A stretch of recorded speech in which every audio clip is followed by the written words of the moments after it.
Over 200 experts have shared their secrets to a successful business. Join me, Rose Davidson, as I discover how these experts took their businesses to the next level.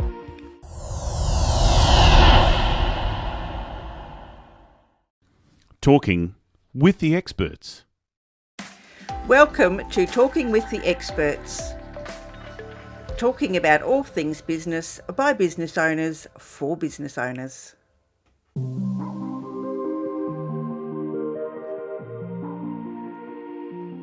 People are realizing that, what's important to them in life. Work is, obviously a big part of people's lives, but it's not the driving factor. And there's so much, there's so much I can say about it. Like people that are in my generation, would, be in jobs for, long periods of time. And I look at the generation that my children are in, like, they're just starting out in the workforce, and they're actually going to be doing multiple, they're going to have multiple careers, and they're also going to have multiple income streams. So they won't just have that one traditional job. And I think, one of the other things that's been really great about the pandemic, because I'm very much about flexibility, I think there's such a need. When I worked in the corporate sphere, there was talk of flexibility, but it wasn't actually, it's more of a policy. I think what we're seeing in terms of the shifts that that are coming this year is that it needs to be more of a philosophy.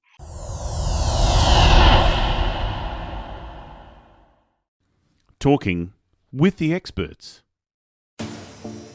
Hello, and welcome to Talking with the Experts. I'm your host, Rose Davidson from rosedavidson.com. Talking with the Experts is about all things business by business owners for business owners. You can find it on all good podcasting streaming platforms and on YouTube. And talking about YouTube, please don't forget to subscribe to the channel and ding on that bell so you get notified when new videos are uploaded. I hope you enjoy today's episode. And I'd love to welcome Tristan Betts to our show today. And she's a career coach, and we're going to be talking about the Great Resignation and what it all means for us all. And Tristan is the owner and founder of Inspired Energy, and she is the career coach. She's a body language expert and a HR professional who has a passion for people and connection. Welcome, Tristan. Thank you so much for coming back on and being my guest today. Pleasure. Thanks for having me, Rose. Great to be here. So what is this big resignation that everyone is talking about? Yeah, it's a term, the Great Resignation, that they were starting to, the media started to bandy around last year. It became fashionable, I suppose, because in America and the UK, they were noticing that there was these, people were actually leaving their employment in massive droves. And the predictions were that this was going to be happening in Australia. So, I kind of think, in the work that I do, I see some of my clients who aren't happy in their workplaces. And I think, one of the things the pandemic has shown us is that, we don't have to put up with being in a job that we don't enjoy. So I'm seeing a lot of people looking to get out of their current employment.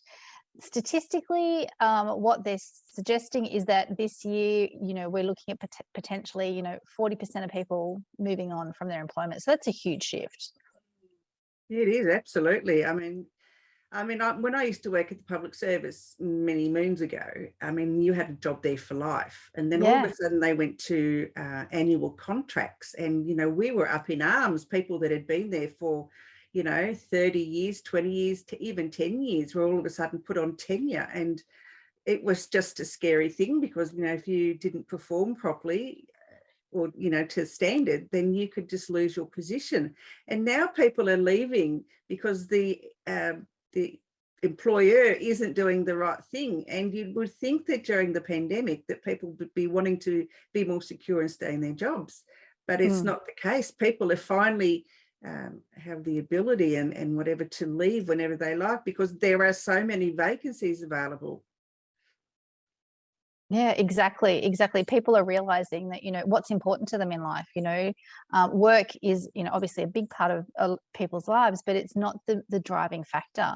And there's so much, there's so much I can say about it. Like people that are in my generation, would, be in jobs for, long periods of time.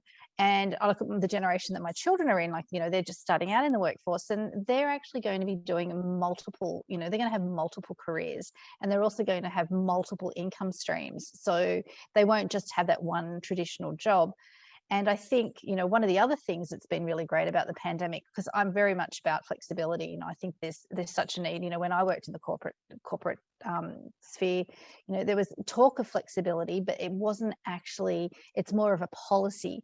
I think what we're seeing in terms of the shifts that that are coming this year is that it needs to be more of a philosophy and more encompassing, like, rather than just saying we have a policy, like, they're going to have to start talking the talk. And I think one of those things that really showed that flexibility can be, quite successful was the whole working from home.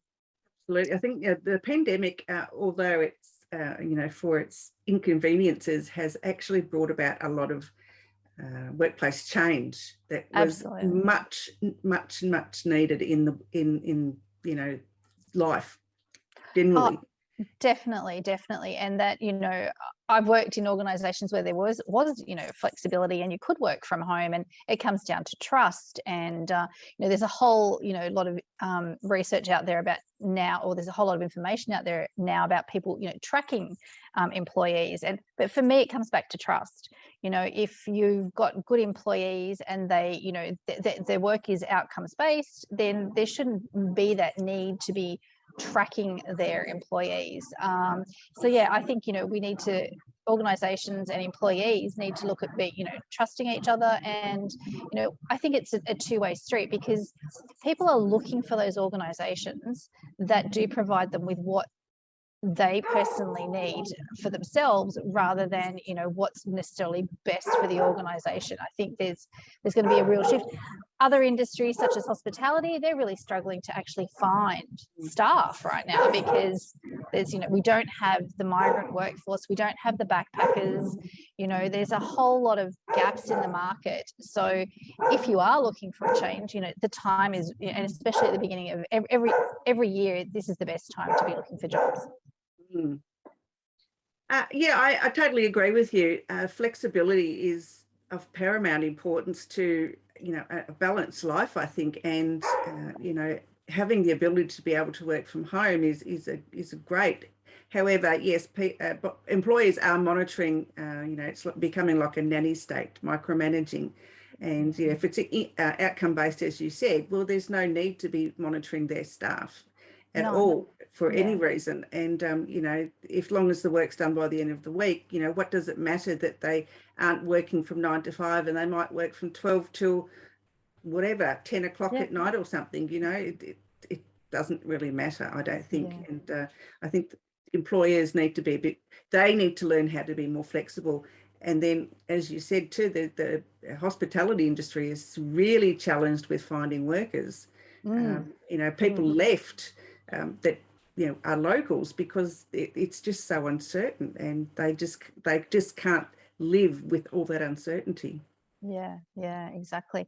I think there's some real opportunities for people. The other shift that we're seeing is that they're moving away from defined roles, so it's all about skill sets, which is obviously better for the organization to have a vast variety of skill sets. And if you're an employee and you're not going to get pigeonholed so much in those defined roles, you're going to create more opportunities. But it'll also be better for the business as well, because they're actually utilizing their staff a whole lot better. So that's another shift that we're seeing as well.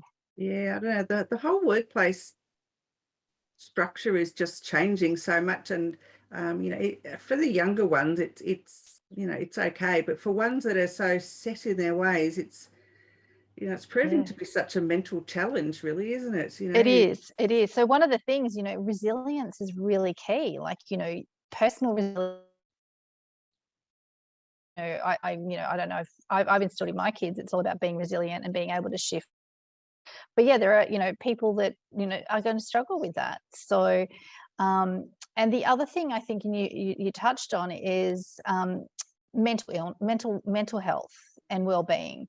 And I think that's another area where the focus will be this year.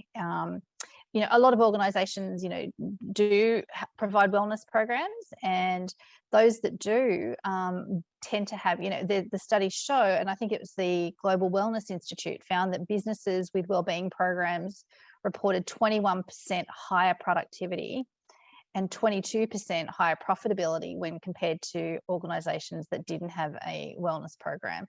So, That makes a lot of sense. Yeah, exactly. It's financially viable, and it provides high productivity. And I think that's the thing about working from home, is that people can do what as you're suggesting, they can work from home. Have you been thinking about starting a podcast? You can share your knowledge and expertise with people globally. Create original content that is completely unique from anything else out in today's market, not just in terms of style, but also perspective. And when we talk about revenue generating potential, well, let me tell you, it doesn't stop there. The time to start is now.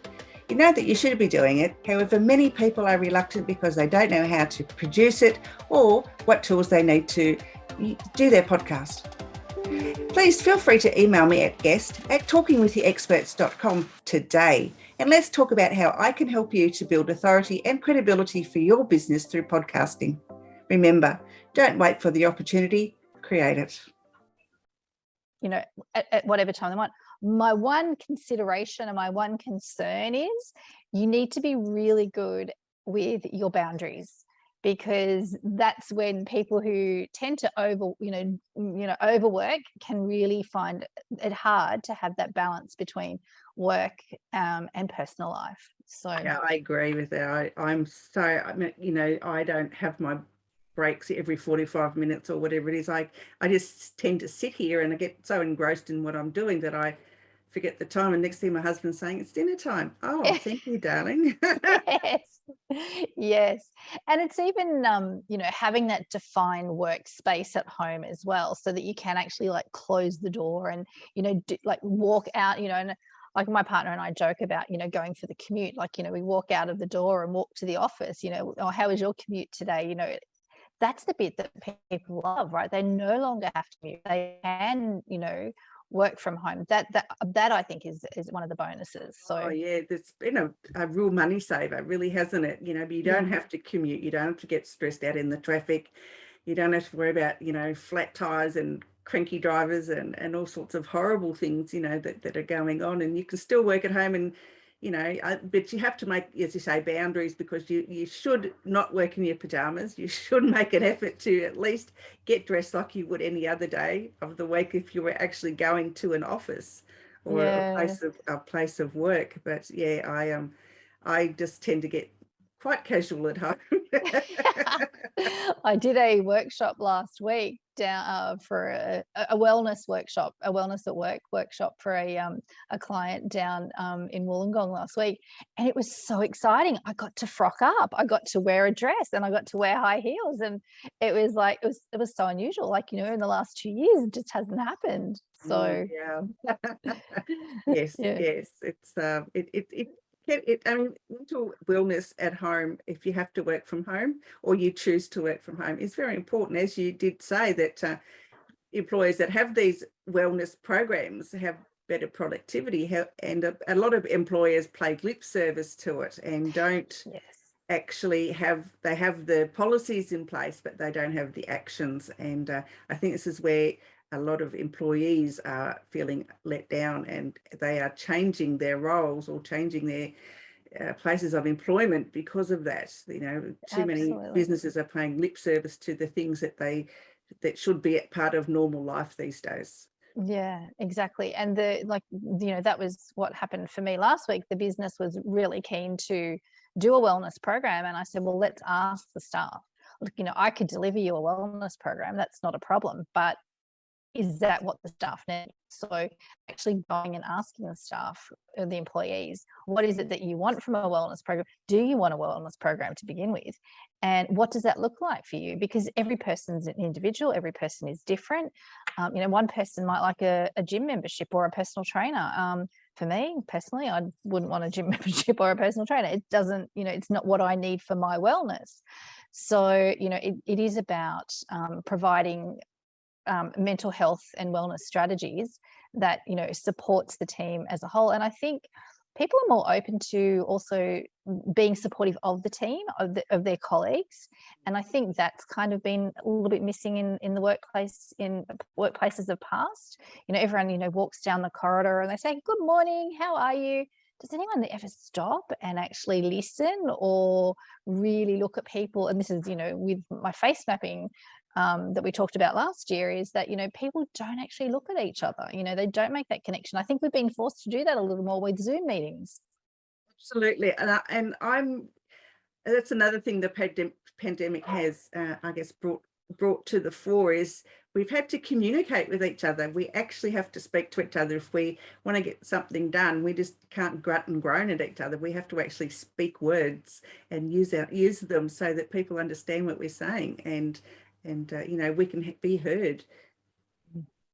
Yeah, and actually, you know, that, and making the effort for the connection, because when you know, you're not in an office, you know, actually having meetings and time to connect. I know my partner and his team would have, you know, Friday afternoon drinks online, you know, and, you know, they would have game afternoons just so they could keep the connection, because, you know, when you're in a lockdown, it just didn't happen.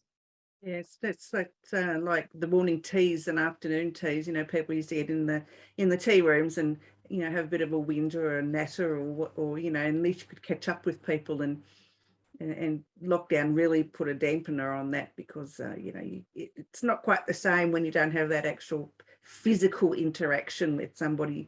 I mean, you can see their face, but even with their online, they can still mask their face, and you know, it's not like it's you know, an instant thing where you can actually, I don't know, it's just different because you can put filters on and all sorts of other things. So Yeah, which became fun at times.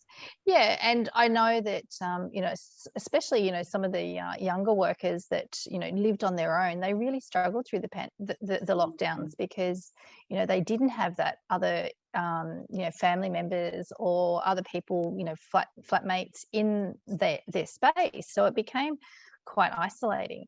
So, you know, I think the whole notion of what they're calling hybrid work, so working from home and working in the office, is definitely the way forward. And, you know, I think that's a really nice balance for people to have, you know, the beauty of both, the best of both worlds. yeah, they have choice where they didn't have choice before, which is, you know, it's good. Yeah, I believe in it. Yeah, I think it's great. I wouldn't mind having if I was to go back to corporate, which I'm never planning on doing. However, if I did go back, I would like a hybrid position where, yeah, I can work 1 or 2 days in the office and the rest from home, because I'm more comfortable, I'm more productive, and I haven't got that interruption of the boss breathing down my neck because, you know, they wanted something yesterday when in fact it wasn't due till next month or something, you know. So yeah, exactly. And, you know, you get there's more autonomy, definitely. absolutely. So Tristan, have you done any book writing or podcasting since last we spoke? I did some podcasting last year and talking to people about their employment journey and their employment experiences. And that was really fun. It was a women in work kind of scenario, and talking to different women in different industries and different roles, and, you know, just talking to them about how they, you know, fell into their roles.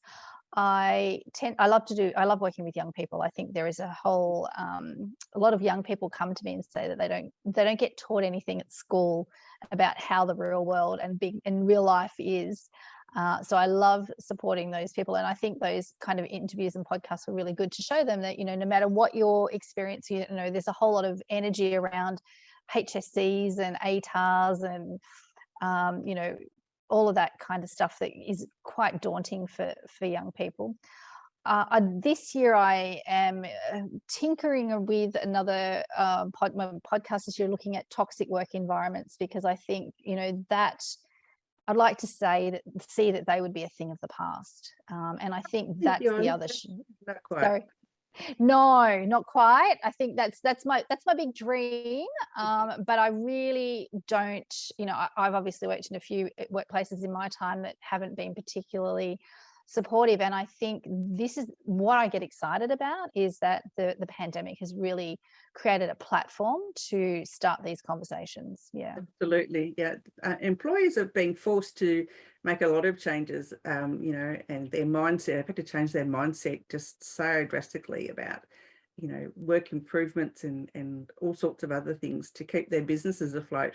yeah. Well, they've been forced, like recent workplace that I worked in a few years ago, the CEO was very much one of those people that liked to watch people and, didn't trust, there was no trust. And, they were forced, like everybody else, to, get laptops and send people home. And, it proved that, people can operate remotely. We travel a lot with my partner's business. So, I have to be able to work from anywhere. My biggest challenge is the internet. Yeah. So, it has to be good. And that can often be a challenge depending on which location, we're at. So, but I think there'll be a lot more of that too. People will be able to work a lot more remotely. And, I have a client at the moment who's hoping to move interstate, and her current employer is supporting her doing that. So, and she's, yeah, excuse me. Yeah. Sorry. I know the internet is terrible for, we're about 10th in the world or something stupid like that for internet. It's ridiculous for a first world country. Honestly, to have the crappiest internet is just mind-boggling. I mean, the person who decided to have copper cabling instead of fiber cabling needs their head read. Well, I have to say, now we're talking about the internet, I'm like, oh my gosh, I hope I'm on the right internet. We've actually got the Starlink. Have you heard of that? The Elon Musk satellite. I've heard of it, but I haven't got it. Yeah, and look, and it's really good, but we have, where I'm building our house at the moment, and I'm living in a shed, so I'm not sure which one I'm on. So I'm hoping I'm on the right one, because if I'm not, it'll go pear-shaped really quickly. It's been fading in and out, though, but that's probably because I'm managed not the right to one. get through it. Tristan, where can people find you if they would like to work with you? I am on Facebook and LinkedIn. Tristan Betts. My business is Inspired Energy. I also have a website, www.inspirednrg.com.au, and I'm also on Instagram. Wonderful. Yeah. Any last words of wisdom that you'd like to share with our listeners and viewers today? Yeah, sure. Look, I think if you're working in a job and you're not happy, find that role or that work that lights you up, that gets you excited, that gets you, passionate. I was talking to a client earlier today, and she's working in a job, but she's looking to create her own business, and you could just see the difference between her, talking about her work and then talking about her dream and what she'd love to do. And so if you've got something else that you'd rather be doing, don't stay in that job that you're not enjoying. Get yourself out of there. Go follow your heart. With 100%, I agree, because I changed focus to my business late last year to offering podcast production, and honestly, I couldn't be happier. It's much better than online event management, because people seem to take advantage of that. They can't really take advantage of podcast production. And that's the thing, right? When you find that thing that it lights you up and gets you excited, people go, oh, I don't know what I want to do, but it's the thing that you talk about that gets you excited, that your energy changes. That's the thing. That's Absolutely. The thing you need to be doing. Yeah, that's 100% agreed to that. Yes. Tristan, it's been a pleasure once again to have you. Thank you so much for coming back on. And I might even invite you again towards the end of the year. You're such an enjoyable guest. Oh, thank you. It's an absolute pleasure, Rose, and thank you for having me. Bye for now. See you later.